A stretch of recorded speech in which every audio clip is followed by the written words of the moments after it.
Blog Talk Radio. Good evening, everyone. This is me, Jonathan Alexander, and I'm here to host our show, Life, Laughter, Happiness. Today, I have my co-host, Barbara, here with me. Are you there, Barbara? I sure am. Hi, everybody. Okay. Today, the subject we'll be talking about is boundaries and the importance of them as well as setting them. Now, our guest today is Michelle Mapp. Are you there, ma'am? Mott. Yes, I'm here. Mm-hmm. Hi, Michelle. Okay. Hi. Welcome to the show. Oh, thank you. Go ahead, Johnny. Now, as I understand it, you've given a lot of speeches on boundaries. Am I right in saying that? Well, I'd like to say I have more experience with learning how to gain boundaries and enforce them than I have in giving speeches. But I have given some speeches on them, yes. I understand, yeah. I was just filling into your background. Yeah. Okay. Yeah. Let me interject something here for a second, everybody, just so you know who our guest is, everybody who's listening. Michelle Mott. She is an amazing lady who is amongst us, living. I've had the pleasure of knowing her for, I'm sure, at least 10 years now. And definitely. And I learned so much from you, Michelle, about how to set boundaries. And not only that, but after you do it, to not feel guilty about it. And so we want to dive into this subject with you. I thought of you first off when, I had to set some boundaries right before Christmas with some friends, and they didn't take it so well. And I thought of you, and I kept to my guns, and you know what? Didn't feel guilty. And so I wanted the audience to know a little bit about your background. You won many awards and was awarded the top Toastmaster speaker. You went through that course, which is not easy, and did amazingly. So first, why don't you tell us a little bit about that? Why did you do it, and how did that go, and how did that change your life, and how did you know about boundaries before it? Yeah, well, if you have a couple hours, I'd be happy to. But to summarize it, it was my biggest fear. Growing up, I was so shy that my mother couldn't even say my name in other people's presence without me getting embarrassed. And as I got older, I wanted to fix that. And I realized that speaking in front of other people, the number one fear. So I said, it's so frightening, I have to conquer that. It was like a challenge. And so what then that for you that time in life when you decided to do something about it? What was the first word you said? I'm sorry, I didn't hear it. What age range? What age were you when you said, "Hey, I have fear and I want to conquer"? Yeah, I was in my 30s. Mm-hmm. I was in my 30s. And I was on the track to getting a career and my life and everything all together. And Toastmasters, I could never say enough about that organization and how positive and helpful it is. Wow. I love it. I've heard of it. Great program. Okay, that's wonderful to hear. I've heard of them for many years, even before I knew you did that. And when I heard that you did that, of course, and then won all the top awards during it, I was totally impressed. And it is such a fear, isn't it, to get out there and in front of, I don't care, sometimes if it's just a living room and you're running, who cares, like a Tupperware party even, to get up and all eyes, even 5 people, 10 people, I mean, all eyes are on you. All of a sudden, things change. Oh, my goodness. It's just like what is it? Is it that, okay, I don't want to look stupid, I'm going to plug up, or like what terrorizes us inside us about that? I think we're all so self-conscientious that we don't want to look stupid. We don't want to mess up. But what I've learned is the more confidence you have in yourself, and the more confident you are about your material and your subject, and when you're sharing these things about whatever the topic is, you don't have to worry. And you don't have to be concerned about what they think of you. You know what you're talking about. And actually, I want to say something else. One thing that I've always found, and, because when I read somewhere that speaking in front of crowds is the scariest thing in the world, to me, going into surgery is the scariest thing in the world. I mean, it's you're sort of risking your life. The thing is, I've been in surgery 10 times. I've had 10 surgeries in my life. So I always think about that when I go in front of a crowd. Oh. What? Sir, you're saying going to have surgery, so when you're put out, you're afraid of that more than public speaking? Yeah. Oh. Well, then you don't have much confidence in your doctor, do you? No, it's not so much that. I mean, bad things can happen. They all happen, and every time I've had this, I mean, it's a little scary when you realize you have to have surgery because you're being put under. The thing is that this is really strange. You know how you always say, everybody's afraid to speak and everything? Well, that implies that they wouldn't trade places with you. So if they wouldn't trade places with you, why would they make fun of you? You understand what I'm saying? That's my view on it. It's like, I mean, if you see someone give a speech and you're petrified of public speaking, you're not going to make fun of them because you wouldn't trade places with them. So more than likely, you're going to get respect. Does that make sense? Yes. That's what I've done. Well, of course. Okay. So when you see a person, Johnny, speaking, you are thinking that to yourself, like, oh, well, I noticed they messed up, but I'm not going to laugh because I certainly wouldn't want to be up there, or do you notice? Yeah, it's sort of like, I mean, you can't sort of look at it from a standpoint of, it's nothing, but you look at it from a standpoint of, would you trade places with them? No, they don't make fun of them. And I think as adults, I think we sort of tend to, like, I'll give you an example. When I was in college one time, we had a guy come and talk to the college, and he was an Indian, native Indian, and he was basically one of those guys that lived the way that traditional Indians live, up in a plantation and everything. And I kept waiting as I would see him speak for the college kids to make fun of him. I was expecting these kids to just make fun of him. It never happened. I mean, they were respectful to him. They would ask him questions, and it was just that I was, and I got to thinking because it's really, it's like this guy was talking about things that they do in ceremonies and things that they do, like in the stories that they tell. So things that you don't really hear about a whole lot unless you are surrounded by Indians. And I asked him, his opinion of the Atlanta Braves, because there was a lot of controversy surrounding them. And he goes, I always liked the Cubs, is what he said. But basically he said that the fact that he really didn't care. He had more things to worry about than whether or not, somebody's doing the tomahawk chop is all they ever had to worry about. Then I guess to be a happy Indian, I don't care. That was just sort of glossy on it. But too far off track. But I think what it is that I think everybody that was there was taking the philosophy, even though they didn't realize it, they wouldn't trade places with the guy. So, I mean, they're not going to be rude. A lot of that... Or maybe they're just...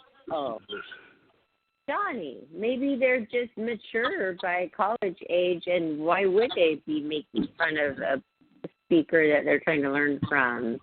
So maybe you are overthinking it, and as a spectator even, you're getting anxiety by watching the speaker. which can happen, right, Michelle? I mean, Yeah. I feel like Yeah. watching someone who is nervous makes me nervous, and you hear the voice start to shake, and their voice gets airy and weak and higher pitched, and I mean, sometimes the words don't even come out, and you see their face turn. And so do they teach? I want to know, do they teach you about that, how to control it physically? Because some people, I'll say hi to a woman or something, and her whole face turns blotchy. It'll be like blotched. And how do you control that, the physical, to where you can trick people that you're not nervous? When I was very active in Toastmasters, one of their sayings was they formation.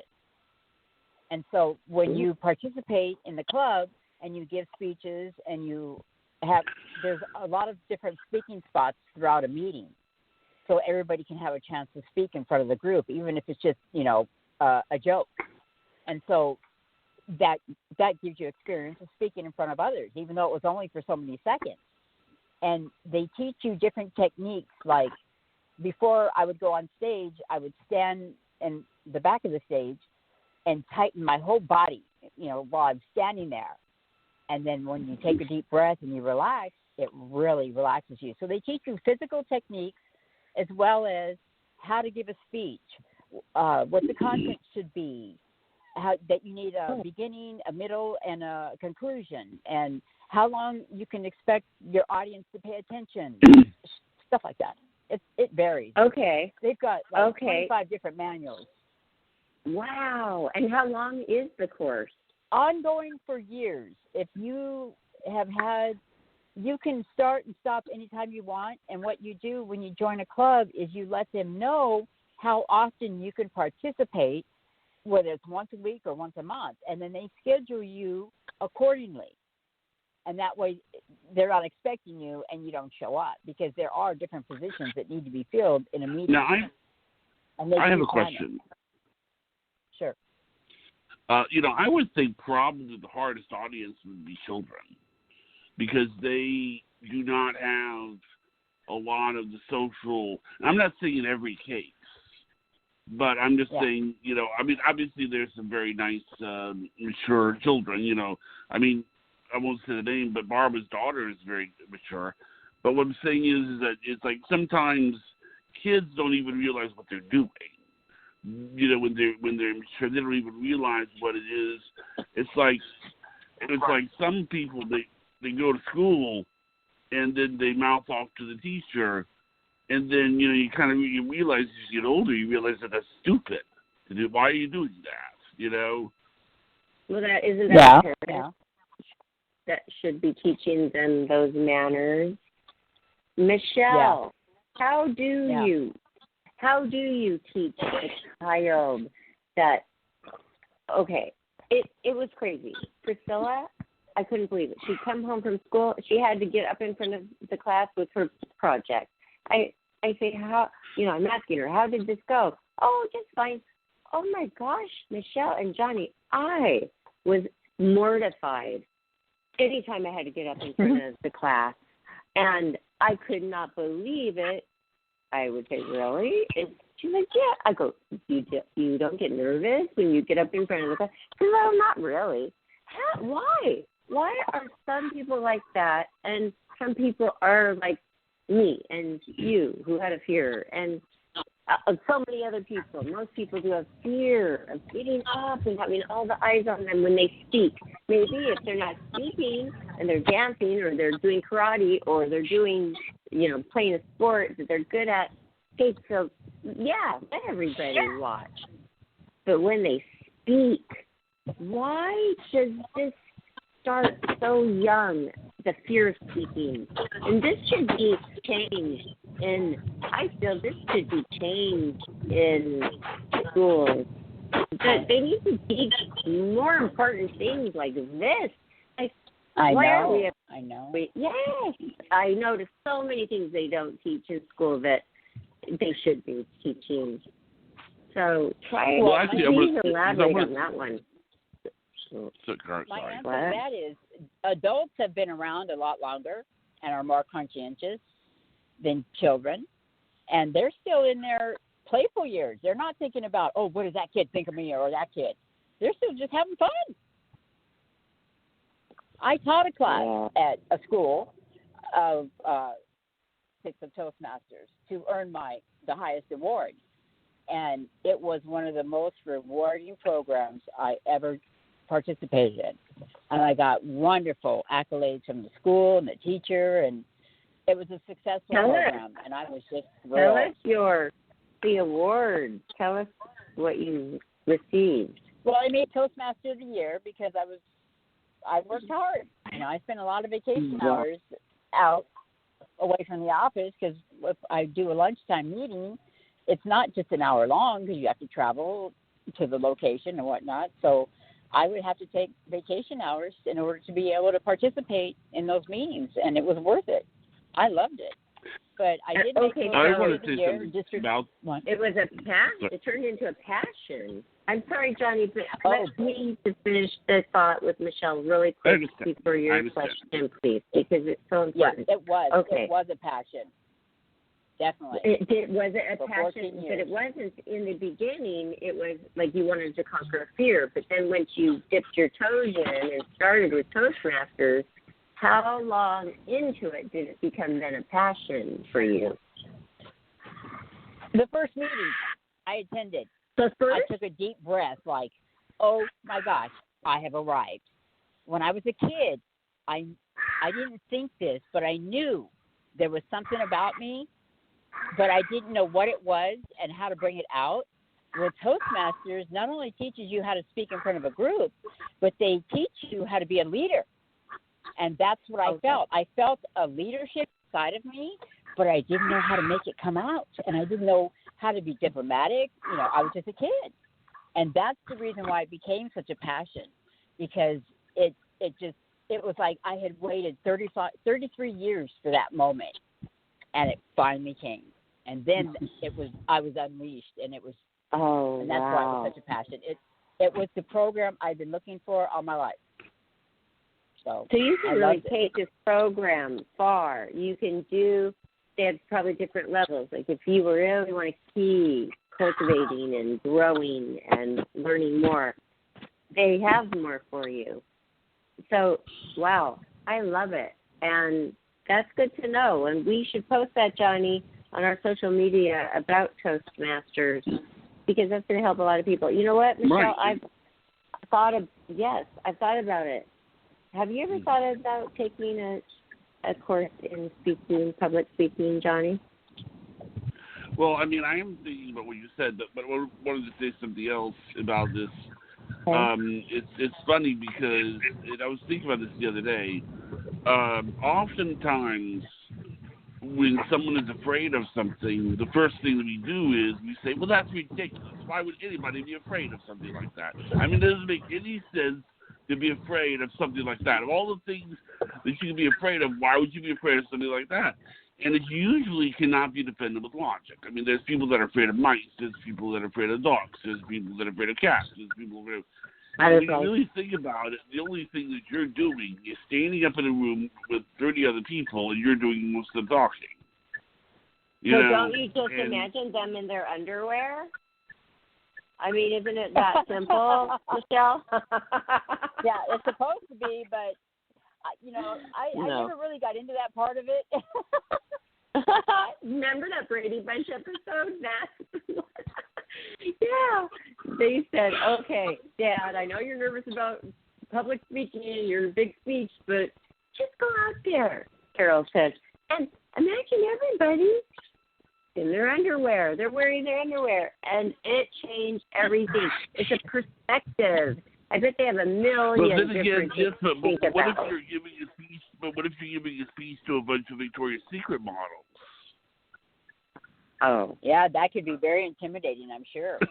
I mean, you can't exactly imagine them in their underwear then because they already are in their underwear. Oh, well, then you're going to be even more highly motivated. You're going to be even more exciting and more fun to be around. I don't know, but it is interesting, though, and I'm sure that Toastmasters these kinds of wonderful, wonderful courses out there that teach you this have a million things to think about right before you go on, besides the breathing and the physical exercises right before, which do really work. I remember I was doing the counselor. Like, okay, roll up into a ball like an armadillo, and that you tight, roll. Think of yourself as like in a ball like an armadillo. Now, let yourself go. And so when you said you clench yourself tight, I've heard about that exercise too. Yes. There's so many little things. And, why don't they teach this in school, Michelle? I really don't know. But they are getting better. I remember my daughter in 1998 was in her 11th grade, and they made everybody in the class, this one class, get a job somewhere local, and they taught them how to work a checkbook. I'm sure it's invalid now, but they taught them some very good basics about life. And I was surprised because I didn't have that, and I went to the same high school.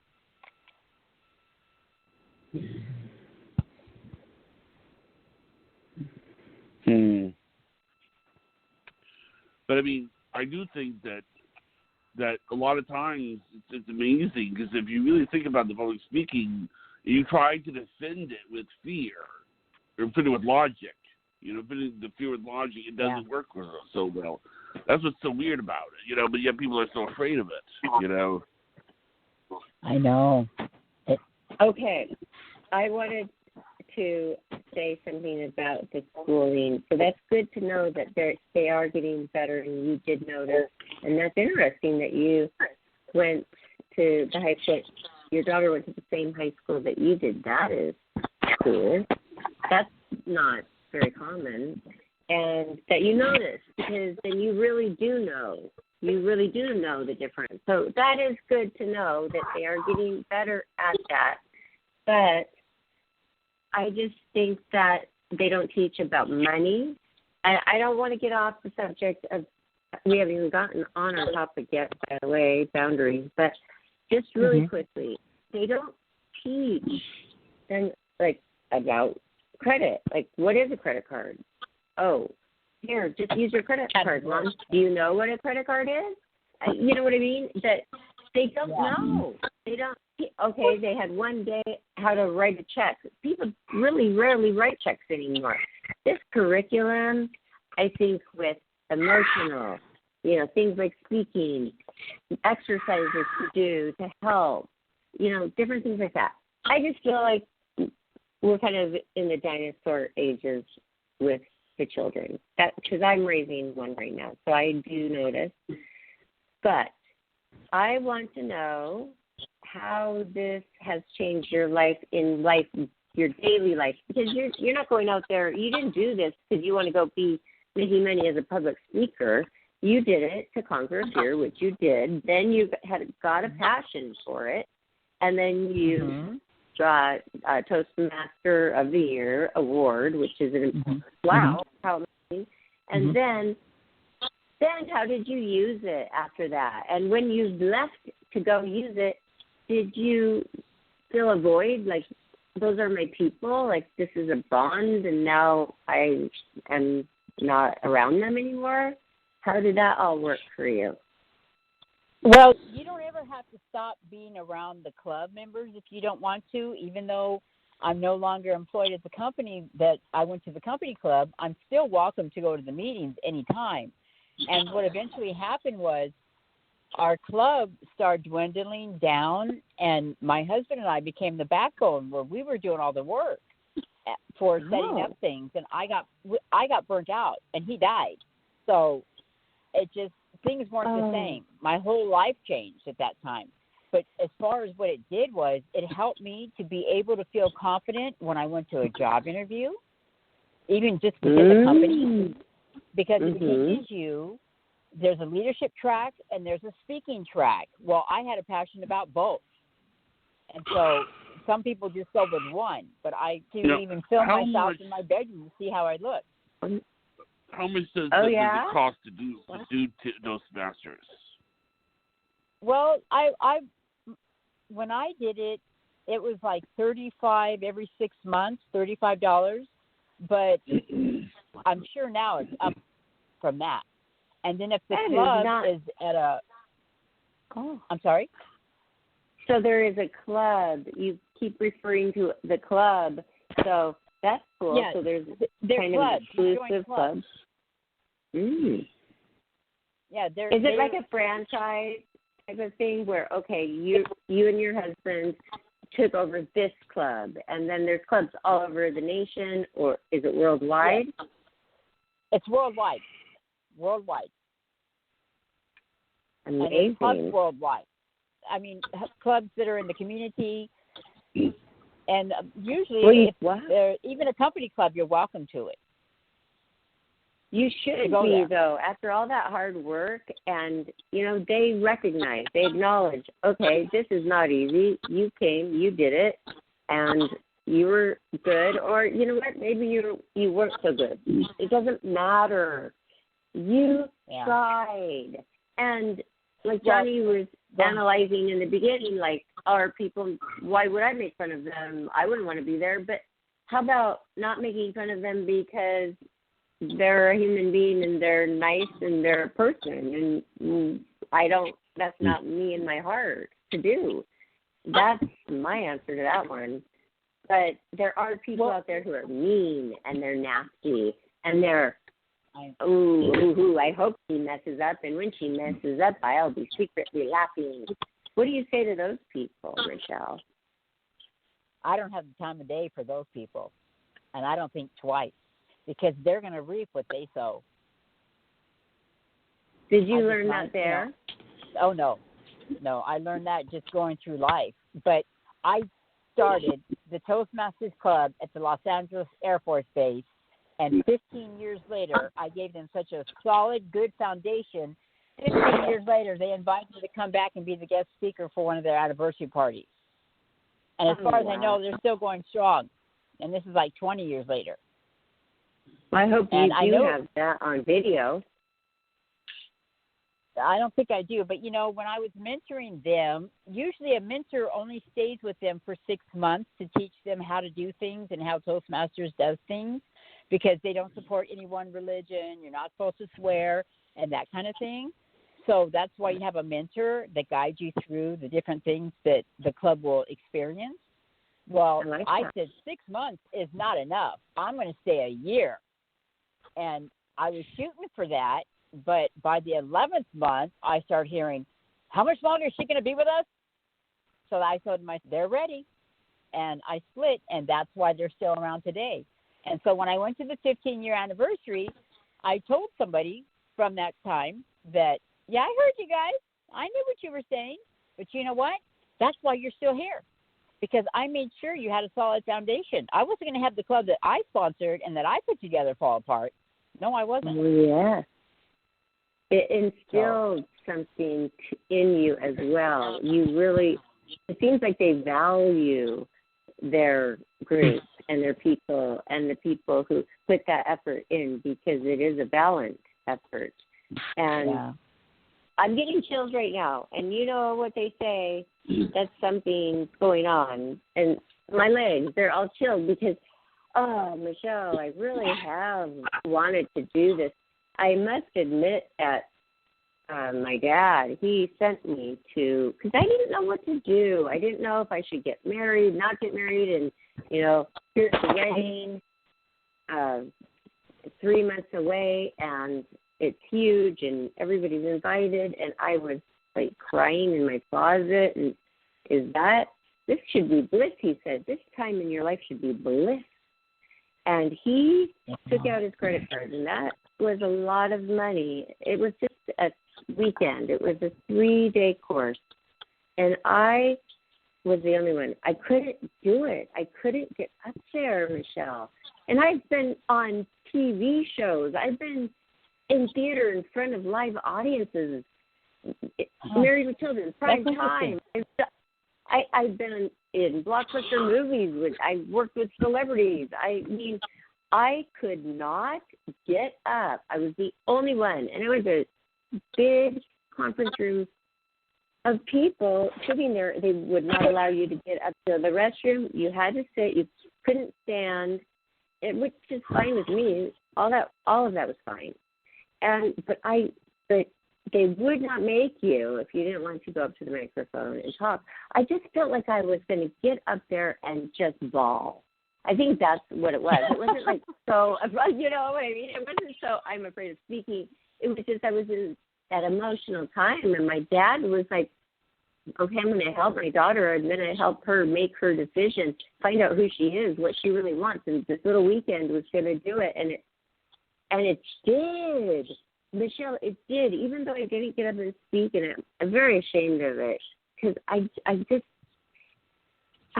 I mean, when you know you're going to get up there and you can't talk because you're going to cry, how do you deal with that? Do they teach you that? The emotional teachers? What did they say?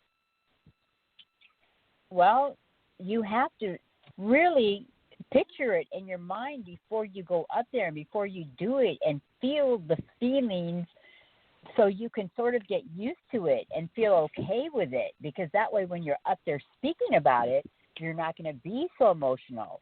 Like every time I thought of Caitlin having to grow up and go out into the world, my granddaughter, I would cry. But once I learned to accept that that's a part of life and it's going to happen no matter what, once I started to accept it, it's so much easier, and I don't get so emotional. I go about it without crying now, whereas before I couldn't. So you have to sort of accept things and then go through it. And I would let myself feel the feelings of not wanting her to be exposed to those bad things out there in that world.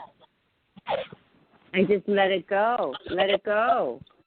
Exactly. And let God. It's going to happen. Let it go and let God. It's going to happen. I just try to educate my grandkids as much as I can with what's out there, good and bad, and so that way they'll be aware of it. And, yes, and you know what? Recognize it when they see it. Oh, hold on, Johnny. One more point I wanted to make on that last note. When a parent does give the child the freedom, here's a little more freedom, that, and after that, they earned it. The child wants to make the parent proud because the parent was fair. When a parent is unfair, abusive, bossy, that's when everything's going haywire. Okay, but when the parent is fair, children want boundaries. Great segue. Children feel safer with boundaries. Oh, yeah. I've seen a child practically scream, "Please spank me."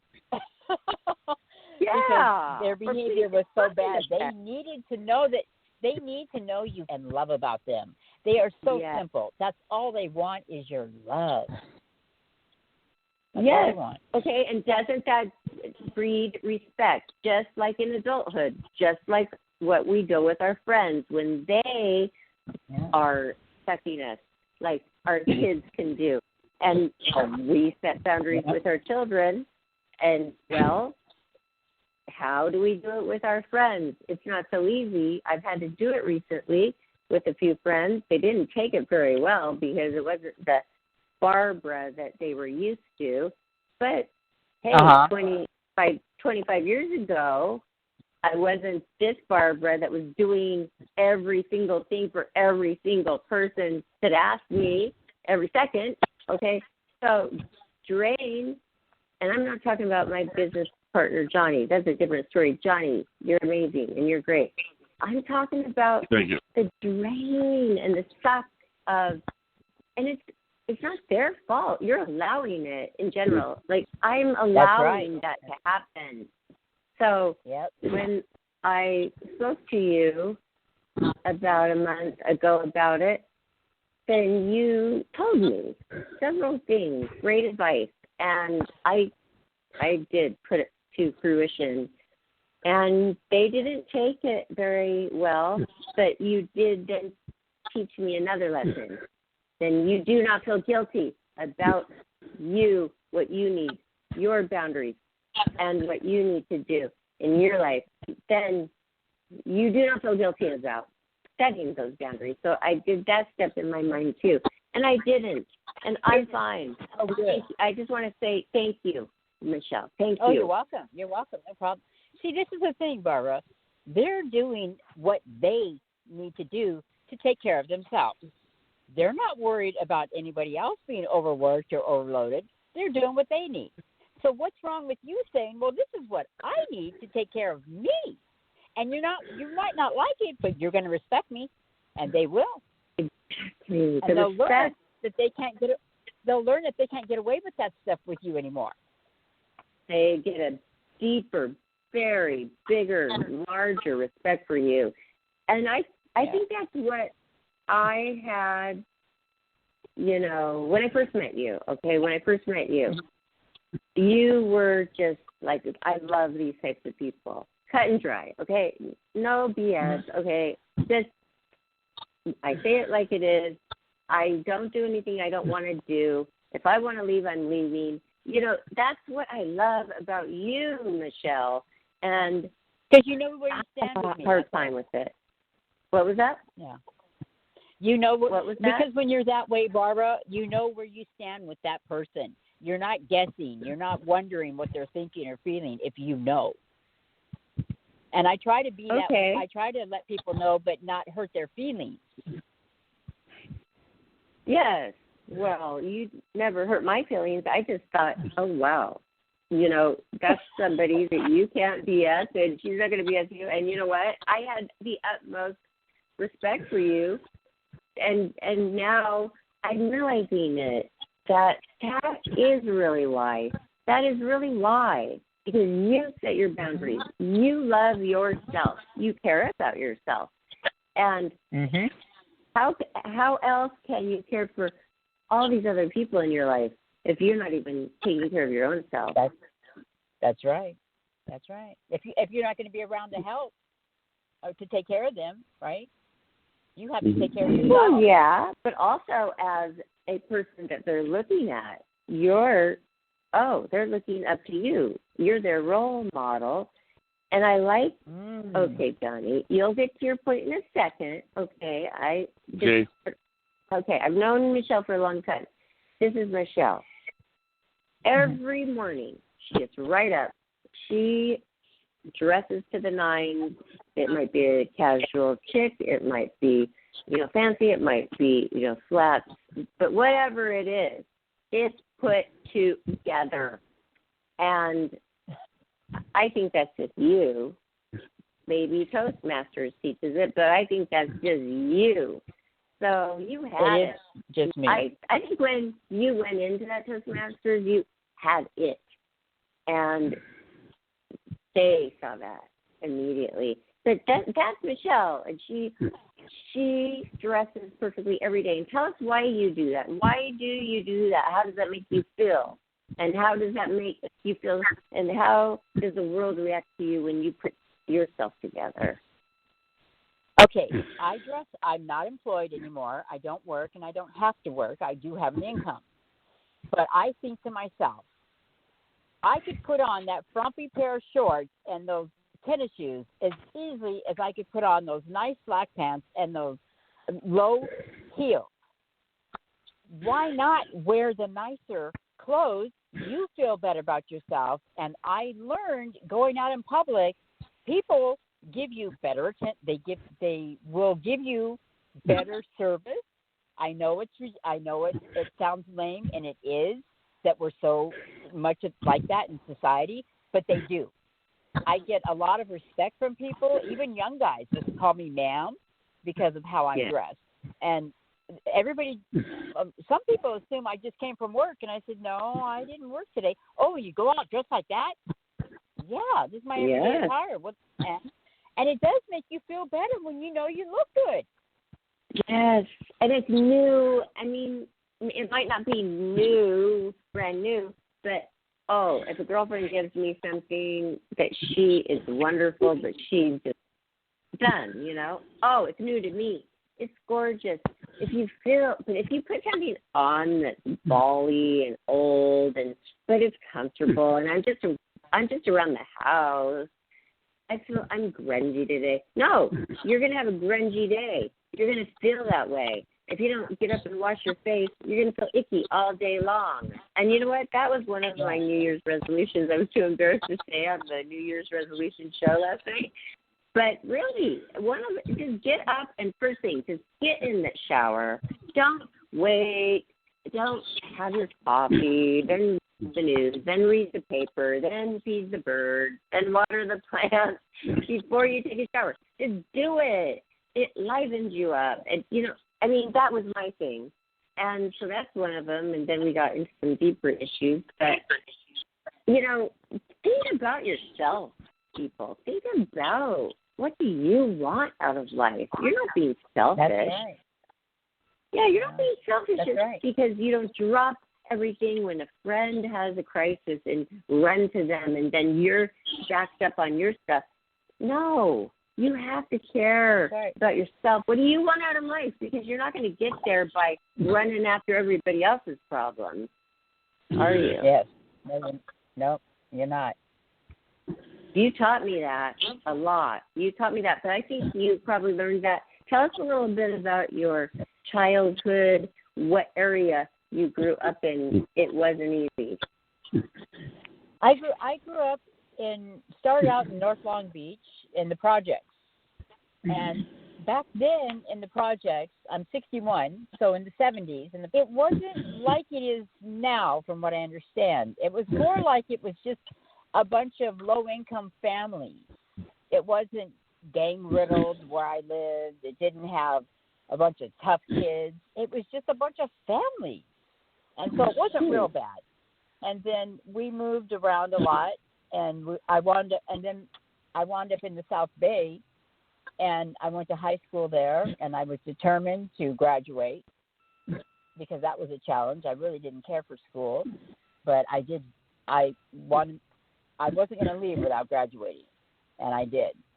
And then I didn't go to college right away. I went ahead and worked for a couple of years before I went back to school because I wanted to work. I wanted to make money. I didn't want to be in school all the time.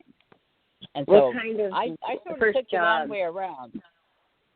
I'm sorry? Okay, what kind of first jobs did you have as a young person? In high school, I not only got paid, but I got credit for working at the Children's Center across the street from the high school, 2 or 3 hours a day after school, Monday through Friday. So that was really my first job. And then wow, because you were good with children. I loved it. I loved it. They put me with the 2 to 4 year olds, and I just had so much fun. Because one time they put me with a 10-year-old group, and they were 10, and they were combative and argumentative, and I was like, no, I need to be with the little ones. Yes, I was too young to put up with that stuff. Yeah, I was ready. Yeah. That didn't work for me. I know. But then oh my gosh! Wow. Well, that's so sweet later on that you work with children. I didn't know that. Oh yeah, I've always worked with children. I've always loved kids, and when my husband and I joined this church, I kept telling him, "You're so good with kids. You need to go work with them." And he wouldn't do it, and they kept calling for helpers, so I did it, and it was so rewarding. And then he saw what I was getting out of it, so then he did it, and we even had more in common then because we were both in the same. Oh ministry. Yeah, that thing where the husband runs the Sunday school and gives his time. The wife beams over that. I've seen this happen. It's not just, okay, this is church, or I'm not talking about any kind of religion. It's about camaraderie. It's about a partnership. It's about having a connection. Yes. Some people just have a million babies together and think that's going to bring them closer. You seem to have done it right. And this is amazing. And, you don't really seem to want to really get into your childhood right now, but okay, I can tell you more. Well, then I wound up. My mother had challenges with her mind. She was mentally ill, and so I wound up having to go to foster homes where I didn't know anybody or the neighborhood, and that was something to deal with. Scary, but at least I had a roof over my head. And Okay. How many different foster families did you live with? how many different families? Yes. I think about 4. They put me in one home, and at that time, the social workers were much more personable than they are now. Put me in one home on a Friday, and by Monday, I called them and said, "Get me out of here." Why? And he did. What, He came to pick me what up. happened? Good. What Well, happened? it What was was an it? The home was an older woman, and she had a license for 2 foster girls. Well, I was just starting to become a teenager, and my foster sister was this very studious, smart Asian girl, very quiet. And the woman, she had a lot of rules for the house that didn't seem realistic to me. And I just felt like I was going to be stuck in a prison. Like a my slave. only freedom was to go to school. And so Like a slave, which she was, did control. Yeah. You. She wanted It was control, too like a rigid. maid. Yeah, it was too rigid. So I got out of there. It only lasted a weekend. Oh, And I'm then glad they you did listen, because the social worker did care and Yes. did get you out of there. That's good. He did. He was cool. And this bothered me though when he picked me up. He says, "Yeah, I was wondering how he was going to do with that one." And he Oh found my out, gosh! Like you were his okay, like test. he could Okay, let's send Michelle. Yeah, he Yeah, could she see. does. Look at that. Afraid. he could see how challenging she was when he put me there. See, he knew she was rigid. He could see it. And so no, it didn't work. And these people, I they thought, have like 30 let's families do it, huh? to deal with. Oh, it's a or big more. deal. So I'm glad that you touched upon that, because the reason I wanted to bring that up is because of the topic today, boundaries. And you, the person that I thought of for this show, I didn't even think of anybody else, by the way. I want to know, how much was it Toastmasters and how much of it was your upbringing and the form and what you observed in your elementary school years and different families, like observing, and how did you know how to set boundaries then? Obviously you did when you called the guy and said, "Get me out of here." No, that's not really a boundary. That was like, hey, save me, help, right? Right. Yeah. But a boundary I didn't really back then. Yeah, I didn't really get into boundaries until my 20s, late 20s, when I started realizing I wasn't happy in the life that I was in.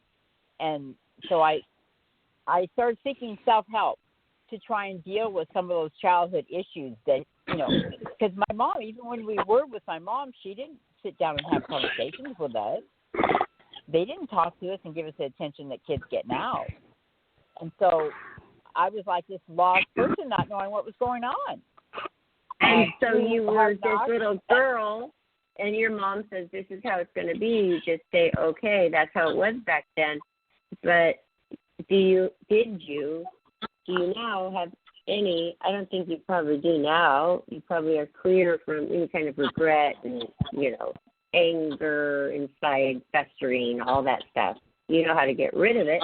But your mom, I mean, how did you deal with that with your mom sending you to foster care? Did you understand because she just cared of you? Did you understand and still love her, or did you resent her?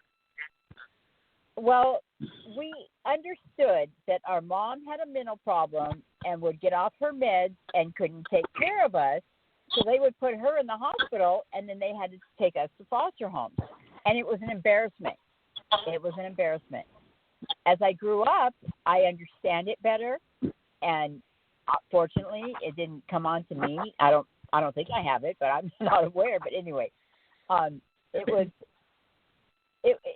confusing at first because nobody would explain it to us, and we didn't know. All of a sudden, our mom was gone, and we're with some family. It was like, huh? But we just knew we were being housed and taken care of. Oh, but you were with your brother? Yeah. Well, at first I was. God. but then as we grew up, most people either had a foster license for girls or boys. They rarely had one for both. Well, that's another thing. You were split up from your brother. You probably were very close with going through all of this, and then all of a sudden you can't live with your brother. I mean, this is really a traumatizing thing, and that's why I wanted to point it out, because no matter what, how traumatizing your childhood, but you always saw the good. You're like, it wasn't that bad. It wasn't that bad. But, I mean, when you're telling me, I can't imagine myself going through that. So I just wanted to point it out, because if you're going through anything like that, listeners, you can conquer it. You can overcome it. Anything's possible. Michelle did this, you said, in your 30s, and you did this, and you still are doing things today. How are you using it today? Well, in saying to myself, no one's going to take care of me but me, I set those boundaries with people, and I let them know, this is how it is. And for me, if they don't like it or they have a problem with it, then you can go away, because I don't need people like that in my life. If they're only going to bring me down or drain me, they're not worth it. So I've just learned how to love me and take care of me, because nobody else will. I used to think, I wish I could just be like Michelle and just leave, just go. But why do I have to say goodbye a million times to 20 people, over and over? But, okay, I'm learning, I'm growing, and I'll find my spot. I will. That's right. Really everybody has to do what works for them. So if somebody asks me how to write something, I'll use my words, and I'll give them the paragraph, and I'll say, now you need to change it to what you would say. But here's the basics of what you want to say. Now you have to put your words to it, because you can't live for somebody else. Oh, of course. But you give them the advice, but you don't baby step and micromanage every step. Okay, I mean, no, that's not the thing. They have to take the initiative. Take the advice and then do it. Yeah, so you're not a babyer. You're not babying people, which is wonderful. Okay, so but when you were a child and, you just probably had this attitude like, I'm not going to put up with this, that, and the other. Well, wasn't that somewhat setting boundaries at a young age when you didn't really know what you were doing? No, I didn't know. I just went with the flow and whatever was happening. They'd take my mom out of the home and we don't see her for a while, and then they would have homemakers come in with it sometimes, and then it was, and nobody talked to us about what was going on. But I did know that if I had a choice, I wasn't going to live under a Gestapo. Live under a what? Like a Hitler. Oh, and that's what I thought that old lady was I didn't hear the word. Yes, Okay, right. And so the message to people, youngsters especially, who take the abuse from a Hitler type, like I did, but then don't tell, because you know what?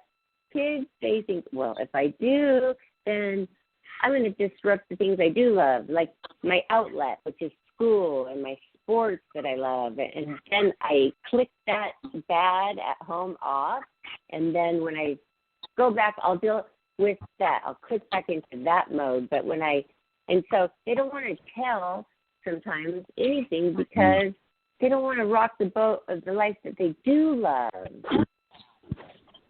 Yeah. And it is a form of. So what do we do? Do we talk to our children? You do what you do. Yeah, talking to them and explaining things about life to them, I think helps them to understand better. if somebody would have sat me and my brothers down and said, your mother has got some issues that she needs some time to herself to deal with, and this is what's going to happen, that would have been so much better than just putting us in the backyard and locking the gate and taking our mother away while we're screaming. I wonder why it they used to be that way. I wonder why they used to be that way, Michelle, because, you know, you look back when you were 8 or 9 or even 6 or 7, and you were smart. In generally speaking, you're smart. They were once smart kids, but they grow up to be adults and then treat the kids like they don't know anything. And it just was a weird way of living back then. I know, and it's that typical, you know, you're going to do what I say, but yet not let them understand why you're saying that. When I used to teach my grandkids not to run out into the street, I didn't just yell at them, don't run out into the street. I said, don't run out into the street, because if a car comes, it's going to hit you and kill you, and I'll be upset. We don't want that to happen. That's So right. you got to tell them why so they can understand. Yes, in a nice way, too, in a calm, nice way that doesn't embarrass them around other people, which so many people humiliate their kids, so then their kids don't even want to ask them a question because they think that they're going to answer it and embarrass them in front of a lot of people. So just be conscientious of that, people, and care, because just remember how shy you were when you were 14 and you're at the grocery store stand and, you know, your mom asked you, are you borrowing my tampon? Oh, my gosh. My tampon? Yeah. Oh, my gosh. Oh, wow. I know. Be careful, because that can stick with a person for the rest of their life.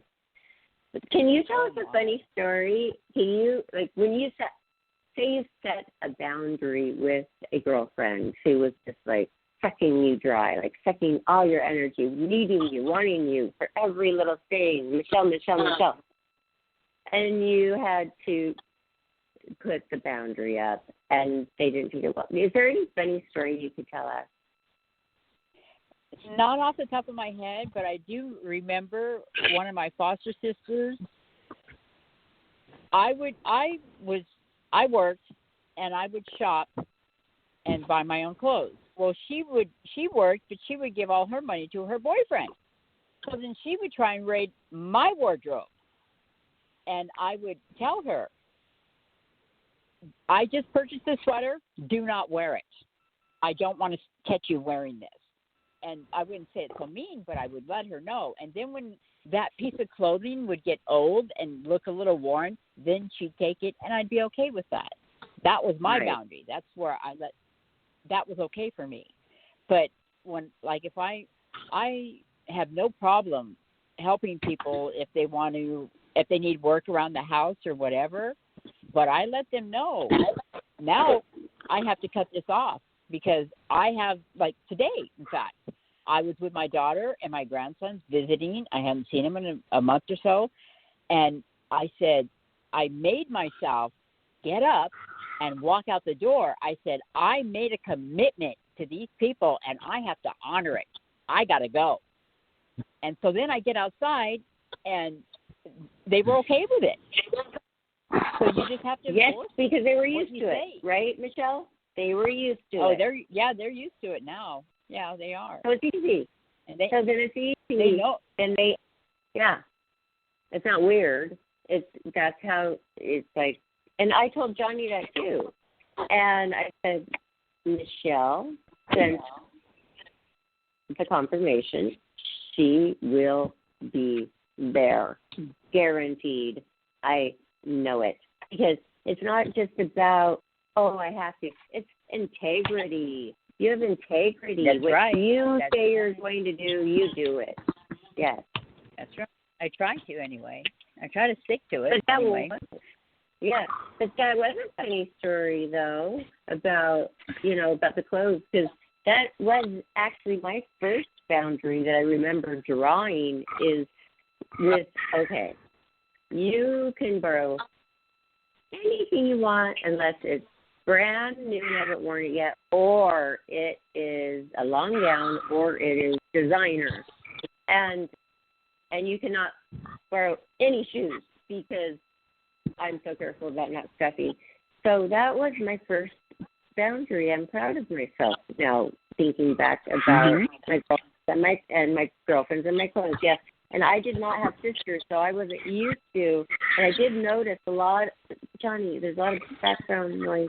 Please. I did notice that when a girlfriend came over who had sisters was different than a girlfriend who did not have sisters, about hand washing, returning on time, carefully taking care of something. It was really interesting. Did you ever notice something like that, Michelle? Yes. And I noticed that people who didn't have to earn it or work for it or to purchase it treat things a lot more differently than those that do. Okay. So we have to be careful. And I noticed that with my foster sister. Oh, yeah? She'd be very giving with my things, but not with hers. So I had to start hiding my stuff. It's just what you put up with. Because when you're in a foster home and they have a license for other girls, you're living with people from who knows where. And they had a completely different environment than you did. And you just don't know what they've been taught or what they know or how they act. It's really something to get used to that, used to other people. It's a major experience, many years of experience and observation and just experience, basically, of different things. Wow. So you really enlightened us a lot, and you've been helping me I've been listening to you for years, but now I'm to the point where being on this show now, I feel like I love the show. I have a purpose, and, modeling all the time. You never have a schedule. You don't have a boss, and it's just kind of like wonderful to have a schedule, a show. Johnny's the sweetest guy in the world. Everything's great, and why not make the whole package great? Why not stop the things that are bothering me? And why not figure out what those are and put up those boundaries to make sure aren't going to happen anymore for 2021? And that is my other New Year's resolution. I am going to set my boundaries. They're going to be fair. And that's what I like about you. You're fair. You have a giving heart. And you know what? Some people might think, oh, she's kind of tough. No, you say it like it is, because you're really just like fun and you love to laugh, and you're really just playful. I mean, we laugh our heads off. And the creativity. Wow. Some people see my serious side, but and I can come across, serious, but I love to play and I love to have fun. And I was a Sunday school teacher for 10 years. And my kids adored me once they got to know me. Because at first they didn't know, but then they found out how fun I was. And I had some very, very good students. Yes. And so some of them even got my humor.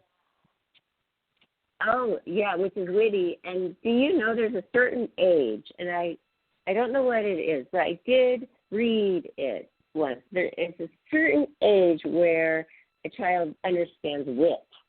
And, when all of the brain things are connecting, they finally get wit. I forgot what age that is. Yeah. Well, it depends. It depends on the child. And about 6 or 7. My grandson started displaying wit at age 4. I love it. But isn't it interesting when you notice that they got the humor, they understood the wit, that they understood that, and it's just like, whoa, that you just witnessed that in that child. Yeah. That's just like, it gives me chills. So that's wonderful. It was great. Well, it's very rewarding to work with children.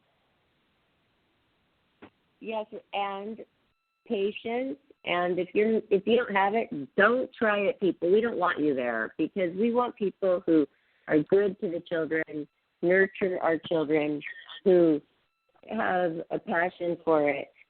There's plenty of those. If you don't like kids and they bug you, don't go teach at the elementary school. We've had too many of you. You know, it was tough dealing with that. So just please go somewhere else. But Michelle, thank you so much for coming on and enlightening us. And you're welcome. Donnie, do you even remember your question? I'm so sorry. I think I asked it. It was just the price of it, and it was the price of the. But I mean, like, the only thing I could ask is what do they do with Corona, with the Toastmasters? That I'm not sure of, but I don't see why they couldn't still hold a meeting with the mask on and just sit a little further from each other, because it tends to be like almost like a classroom setting when you go to the meeting and then one person's up there speaking. And if they just do the same thing that we're doing now, I don't see why it wouldn't work. But they probably not do it virtual. Like we used to. I'm sorry? Do it virtual, like maybe do it virtual, maybe with Zoom, maybe. Yes.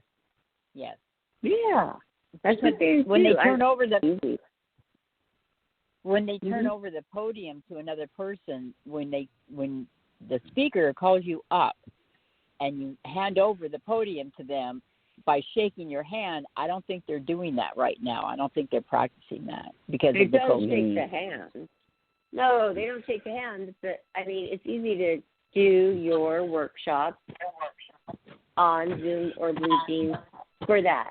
That wouldn't be a problem. But there's other things like the Bachelorette and things like that might be a little harder.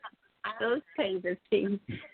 Doing those shows where you have to touch people. But when you're public speaking, you don't have to touch anybody. So, but that was your question, Johnny. Are you sure you don't have any more? Because I feel like Michelle and I we can go on and on forever, and she's so interesting. And I have to say one more thing about her.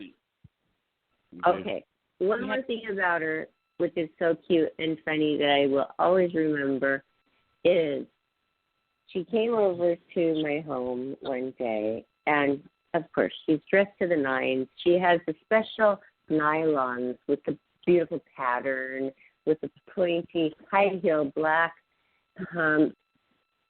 closed-toe heels, with her skirt and her beautiful blouse. Okay, all in black. She said, "Barbara, you have weeds," and she starts plucking these weeds, and I'm like, "Not in that outfit." And she's like, "I don't care." And she did it for a long time. She pulled those weeds out of the yard in that outfit, and I was, I couldn't believe it. I didn't even think about it, but yeah, I'll garden all dressed up. It doesn't matter. Oh, it's so funny. It is so funny. Well, I didn't remember that. Yeah, I didn't in remember Arizona. That's funny. And it was hot. I'm crying. It was so funny. Yeah. So, well, thank you so much, Michelle. You're great. We would love to have you back on whenever we have a certain issue about a boundary with a certain person. You know, can we have you back on to help us? Oh, sure. Or maybe another topic that I would be educated on. Okay. That you're aware of, that I've been through or experienced or whatever. So. Okay. Yes. That'd be fun. Actually, yes. Johnny, that's great. Okay, awesome. Yes, it is so fun. I'm so glad. Okay, so everybody, we're going to do a shout out. Michelle Mott. Would you like to be contacted anywhere on social media, Facebook, Instagram, Twitter? Would you like to do a shout out about where people could find out more about you? You don't have to. You can opt out. A lot of people do. Yeah, let me think about that. And I'll let you know. You don't want to get flooded. You don't want to get inundated. And some Really? people are like, nope. Yeah, some people say, no, I don't want it. And it's totally fine. But I want to, a lot of people like to plug. Yeah, I'll do it. But, I'll do it. okay. Sure. Okay. Whether or not I'm going to respond. That's all. Right. So do you want to do your shout Definitely. out of social? Sure, okay, I'll do a go shout-out. ahead. Okay. I don't understand. What is a shout out? Oh, shout out means shout out means, hey, this is where you can find me on Facebook. My, under da. Some people don't just use their name; they have like a nickname or something of where we can find you on social media. Your favorite place to be contacted. Okay, I understand. I get it. So you can contact me at Michelle Mott, 9 at iCloud.com. Okay. And Mott is spelled M-A-T-T. Correct. Right. And if you don't know how to spell Michelle, too bad, okay? So, I mean, just look it up. Okay, so Michelle Mott, 9 at, did you say Gmail? No, Gmail.com? at iCloud. Oh, iCloud.com. iCloud. Okay, Apple. Okay, iCloud.com. Michelle Mott, spelled M-A-T-T. Because you never know, Michelle. You never know if somebody out there is listening to you and it clicks in their mind, oh my gosh, I went through that too. I want somebody to talk to Yes. about it. Yes. Yeah. Oh, and you could text. And I would one like person is enough. It's a That's lot. right. And I would like to say a big program that really helped me change my life before I got to Toastmasters was the 12-step program. And I was addicted. I was very codependent, cared more about what other people thought of me than I did. And so that's why I know a little bit. That's why I know a little bit about boundaries. And when I got into the program, the second meeting, I went up to the leader and I said, well, how do I do this? And he says, you're already working it. And I was like, oh, great. Wow. So that changed my life too. That's what got me started, really. Okay, and you're just an added plus. You're kind of just a natural at when you see something that needs to be fixed in your life, you seek it out, you go, you get the help, you find the place, and it's like your good energy just draws you to the perfect place. It really seems like that. Exactly. I mean, those two places were perfect.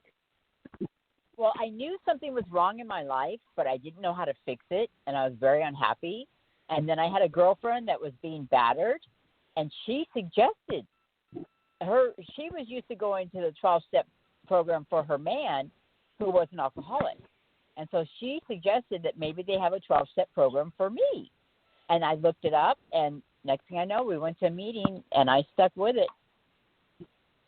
And okay, so they have, it really did. And I do know that, but for the listeners, some people just think that it's about alcoholics, but it's not. No, for a lot of other issues. They have Codependents Anonymous, Smokers Anonymous, Shoppers Anonymous. Almost any habit you can think of, they have an anonymous for it. Yes. Really and that's another topic for our next time we have you on too, because I once was a shopaholic. And I know that you did have a change on your bio that I read. You changed from being kind of like a shopaholic. I don't know if you called yourself that, but you recently in June you had a change, and that was an experience. And so we're going to do that next show with you, or the other topic, but a lot of topics. And we're excited. Okay, Johnny, aren't you so relieved now that you met Michelle? I think you had a little bit of anxiety because, I talked so highly about you. And, you did a little bit. Well, thank you. Now you feel comfortable. Yes, I do. Do you feel I hope Do you so. feel comfortable now, Johnny? I do. Yes, I do. I'm harmless, and I don't mean bad for good people. I don't wish that for people, period. But Michelle, I know we're going over a little bit, but I forgot this. It was important, and I feel kind of bad, and I don't want to leave Johnny out. Before the show, he was talking about, well, what about boundaries in relationships? And would you like to, do you know anything about that we could talk about that on a show in the future, or just like maybe a 1 or 2 minute advice to Johnny about a boundary in relationships? And do you have a more specific question, Johnny? Yeah, I mean, I think what it is that it's like relationships, they sort of grow a little bit, they develop over time, and I've never been very good at telling if a woman's been interested in me or not. Okay. You see what I'm saying? So it's. Well, he thinks that they might just want to use him instead of love him. Oh. So he doesn't know how to set the boundaries up, and because he doesn't even know what's going on in a woman's mind to be able to even set the boundaries. Well, do you have to know what's going on in a woman's mind? No, you have your boundaries, and maybe there's a set of questions that he needs to know casually to ask over dinner. Things like that. You just set your limits. You set your limits on what you're willing to give, whether it's monetary or time or whatever it may be. You set your limits, and when they reach those limits, you got to let them know. And that's the best thing, because that keeps the communication open between you two. Did you hear that, Johnny? Yes. You have to set the budget limit. I mean, he says, well, I'm thinking of buying this person that and this person that. And I said, Johnny, but you haven't even gotten to that point to do that yet. So I see it because I see men being used so much. It's so prevalent. And it's hard to watch one of your best friends, business partner, going through that. So I am trying to help him a little bit, but it'd be better if somebody with more experience like you, Michelle, would come back on and help Johnny with that. Okay. Sure, if I can, I will, and I can share my experience with you, because I had a very successful marriage for 10 years with my husband. The first 5 years were a little rough because, as you know, we were getting to know each other. But once we reached that point, it just flowed, and it was wonderful. Wow. And that's so wonderful that you had that, Michelle, because some people look for that their whole life and never find it. And I want to say I am sorry that he is he has passed away. Of course we are sorry. Thank goodness that you even felt that and had that for many years in your life that some people never, ever, ever did feel or have. It's a blessing. Yeah, I felt very blessed to experience that. So I have experienced what it's like to have a healthy relationship, because my husband was the one that was mentally healthy, and I was becoming that way, and it worked. It's so wonderful when you have an unconditional love and the partner is patient and kind, not, if you mess up, it's over, bye. And I've been in that.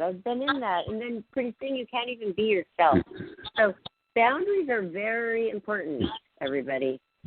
Very important. Sure are. Wow. Yep. Well, thank you so much, Michelle. Thanks for staying on a little longer. And if you want to hear this show and hear all of our other shows, just go to our YouTube channel, Life After Happiness YouTube. And don't forget to subscribe. Michelle, will you subscribe to our YouTube channel? Yes, I will subscribe. Sure. I'll log on. Do you have Roku? You're welcome. Awesome. Thank you. Do you have Roku? No, not yet. I haven't gotten onto that yet. I just have Apple TV All right. and I watch Netflix, but I do have a account at YouTube. YouTube. Okay. Perfect. All right. Well, Johnny, I'll fill her in about the TV show later. Okay. And we have a Roku channel, Life After Happiness TV channel on Roku. Find us on Facebook, Instagram, Twitter, lifeafterhappiness.com, YouTube. And thanks again, Michelle. You're Maude, welcome. Thank you. Johnny, Jonathan, Alexander, and to all the listeners. Have a great night.